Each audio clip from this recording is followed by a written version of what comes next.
Hi friends, welcome to ML updates. ఈ వీడియోలో ఇప్పుడే మరొక బ్రేకింగ్ న్యూస్తో మేము ముందుకు వచ్చాను. సో దానికి సంబంధించిన పూర్తి వివరాలు కూడా చూద్దాం. ఈ టాపిక్లోకి వెళ్ళిపోదాం మనం. సో మీరు చూసుకోవచ్చు, విశాఖలో నిర్వహించిన వినాయక చవితి ఉత్సవాల్లో పాల్గొని తిరుగు ప్రయాణమైన కళాకారుల వాహనం తుని వద్ద ప్రమాదానికి గురైంది. దీంతో ముగ్గురు అక్కడికక్కడే ప్రాణాలు కోల్పోయారు. చివరాలోకి వెళ్తే రాజమహేంద్రవరంకి చెందిన కొందరు కళాకారులు విశాఖలో ఏటా నిర్వహించే వినాయక నిమజ్జన ఊరేగింపులో నాటకాలు వేస్తూ ఉంటారు. ఈ ఏడాది కూడా విశాఖ బీసెట్టి వారి వీధి వద్ద ఏర్పాటు చేసిన వినాయక చవితి ముగింపు ఉత్సవాల్లో ఈ బృందం ప్రదర్శన ఇచ్చింది. 10 మంది సభ్యులు అఘోరా, శివుడు, పార్వతి వివిధ వేషధారులు అయితే చేశారు. అయితే వీరి వాహనం తిరిగి ప్రయాణిస్తుండగా ఇక్కడ ప్రమాదానికి గురైంది. దానికి సంబంధించిన వీడియో విజువల్స్ కూడా ఇప్పుడు మనం చూసుకోవచ్చు అనమాట. మీరు చూసుకున్నట్లయితే ఇక్కడ విశాఖపట్నం నుంచి ఇక్కడ రాజమండ్రి అయితే వెళ్తున్నారు వీళ్ళు కళాకారులు.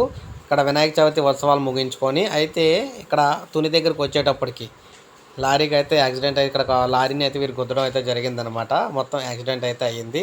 అయితే ముగ్గురు ఎవరైతే కూర్చున్నారో వారు ముగ్గురు అక్కడికక్కడే చనిపోవడం జరిగింది. సో ఆ తర్వాత మొత్తం మేము చూసుకున్నట్లయితే ఈ విధంగా అయితే జరిగిందనమాట. సో ఇది మనకు అప్డేటు.